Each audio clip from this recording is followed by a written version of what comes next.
നമസ്കാരം, ന്യൂസ് ഇന്ത്യയിലേക്ക് സ്വാഗതം. യാത്രക്കാർക്ക് പുതുഭക്ഷണം ഒരുക്കി എയർ ഇന്ത്യ. വിമാനയാത്രക്കാർക്ക് സന്തോഷ വാർത്തയുമായി എയർ ഇന്ത്യ. പുതുക്കിയ ഭക്ഷണ മെനുവുമായാണ് എയർ ഇന്ത്യ എത്തിയിരിക്കുന്നത്. മലയാളി യാത്രക്കാർക്ക് കൂടുതൽ ഇഷ്ടപ്പെടുന്ന തരം വിഭവങ്ങളും പുതിയ മെനുവിൽ ഉൾപ്പെടുത്തിയിട്ടുണ്ട്. കേരളത്തിന്റെ മലബാർ ചിക്കൻ കറിയും ബിരിയാണിയും ഉൾപ്പെടെ ഈ മെനുവിൽ ഇടം പിടിച്ചിട്ടുണ്ട്. ആഭ്യന്തര രാജ്യാന്തര സർവീസുകളിൽ ഇന്ത്യൻ വിഭവങ്ങളും രാജ്യാന്തര വിഭവങ്ങളുമെല്ലാം ഉൾപ്പെടുത്തിയാണ് പുതിയ മെനു അവതരിപ്പിച്ചിരിക്കുന്നത്. ഷെഫ് സന്ദീപ് കൽറയാണ് പുതിയ ഭക്ഷണ മെനു തയ്യാറാക്കിയത്. കേരള വിഭവങ്ങൾക്കൊപ്പം ജാപ്പനീസ്, കൊറിയൻ, യൂറോപ്യൻ, ഗൾഫ് വിഭവങ്ങളും മെനുവിൽ ഇടം പിടിച്ചു.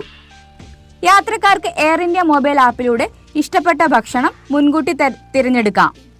ടിക്കറ്റ് ബുക്ക് ചെയ്യുമ്പോൾ തന്നെ ഇഷ്ടപ്പെട്ട വിഭവങ്ങളും തിരഞ്ഞെടുക്കാം. First class, business class, premium, economy തുടങ്ങി എല്ലാ വിഭാഗം യാത്രക്കാർക്കും പ്രത്യേക ഓപ്ഷനുകൾ ലഭ്യമാണ്. ഡൽഹിയിൽ നിന്ന് ന്യൂയോർക്ക്, ദുബായ് തുടങ്ങിയ രാജ്യാന്തര റൂട്ടുകളിലും മുംബൈ, ബംഗളൂരു എന്നിവിടങ്ങളിൽ നിന്ന് സാൻ ഫ്രാൻസിസ്കോയിലേക്കും മുംബൈയിൽ നിന്ന് ന്യൂയോർക്കിലേക്കുമുള്ള എയർ ഇന്ത്യ വിമാനങ്ങളിലും പരിഷ്കരിച്ച മെനു എത്തിക്കഴിഞ്ഞു. ഏറ്റവും പുതിയ വാർത്തകൾക്കായി ലൈക്ക് ചെയ്യുക, ഷെയർ ചെയ്യുക, സബ്സ്ക്രൈബ് ചെയ്യുക.